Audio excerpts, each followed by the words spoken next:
The police pull over more than 50,000 drivers on a typical day, as many as 20 million motorists every year. The most common offenses are speeding, distracted driving, which could be texting, emailing, or eating at the wheel, equipment violations, such as illegally tinted windows, broken windshields, or expired license plate tags, and tailgating or improper lane changes. Even if you follow all the rules, you may still get pulled over at the most common police interaction, the traffic stop. So is there a procedure you should follow when the police wave you down? That's what we'll find out in this episode of the Infographic Show, what you should do if you get stopped by the police. We rely on the police to keep us safe and treat us all fairly, regardless of race, ethnicity, nationality, or religion. Understanding how to interact with the police and knowing your rights is vital for ensuring things run as smoothly as possible when the police do stop you. You might be stopped in your car, you could be questioned in a public place, or the police could even come to your home one day if investigating a crime. The American Civil Liberties Union, or the ACLU,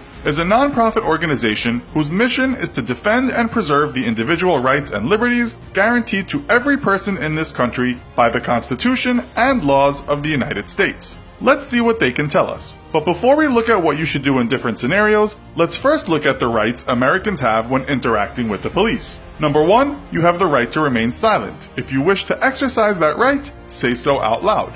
Number 2, you have the right to refuse to consent to a search of yourself, your car, or your home. Number 3, if you are not under arrest, you have the right to calmly leave. Number 4, you have the right to a lawyer if you are arrested, ask for one immediately. And number 5, regardless of your immigration or citizenship status, you have constitutional rights. Now let's look at the different scenarios. If the police flash you down in your car, stop the car in a safe place as quickly as possible. Turn off the engine, turn on the internal light, open the window part way and place your hands on the wheel and wait for the policeman to come to you.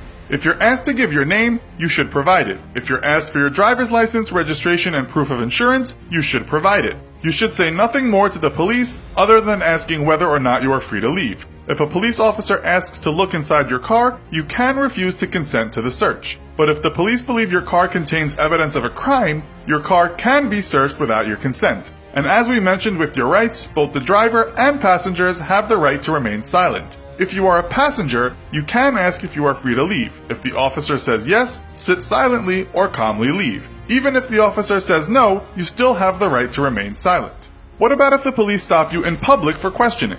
Here's what the ACLU says. Number 1, stay calm.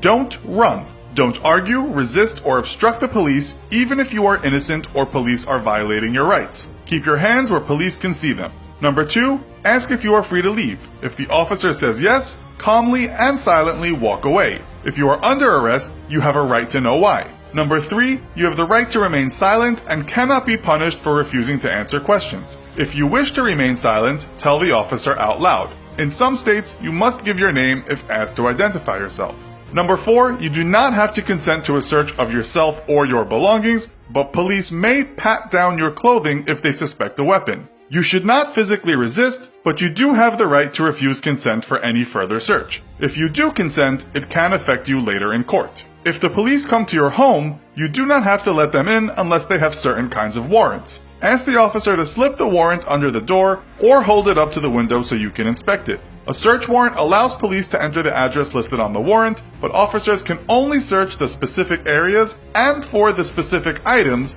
listed. An arrest warrant allows police to enter the home of the person listed on the warrant if they believe the person is inside. A warrant of removal or deportation does not allow officers to enter a home without consent. Even if officers have a warrant, you have the right to remain silent. If you choose to speak to the officers, step outside and close the door. So we've looked at being stopped in your car, on the street, and what to do if the police come to your home. Well, what if you find yourself on the wrong side of the law and are arrested? What are the do's and don'ts in that situation? According to the ACLU, you should abide by the following. Number 1, do not resist arrest, even if you believe the arrest is unfair. Number 2, say you wish to remain silent and ask for a lawyer immediately. Do not give any explanations or excuses. If you can't pay for a lawyer, you have the right to a free one. Do not say anything, sign anything, or make any decisions without a lawyer. Number 3, you have the right to make a local phone call. The police cannot listen if you call a lawyer. Number 4, prepare yourself and your family in case you are arrested. Memorize the phone numbers of your family and your lawyer. Make emergency plans if you have children or take medication. If you're a non-citizen, there are also some special considerations to take into account. You should ask your lawyer about the effect of a criminal conviction or plea on your immigration status. Don't discuss your immigration status with anyone but your lawyer. While you are in jail, an immigration agent may visit you. Do not answer questions or sign anything before talking to a lawyer. Read all papers fully. If you do not understand or cannot read the papers, explain to the officer that you need an interpreter. That covers most of the situations where you could be stopped or ever detained by the police. Of course, the best thing is to stay out of trouble, but then all of us at some point will come in contact with law enforcement, so it's always good to know your rights and understand how to behave. Have you ever been pulled over or stopped by the police? And if so, what was your experience like? Let us know in the comments. Also, be sure to check out our other video called American Cops vs. British Cops. Thanks for watching, and as always, don't forget to like, share, and subscribe. See you next time!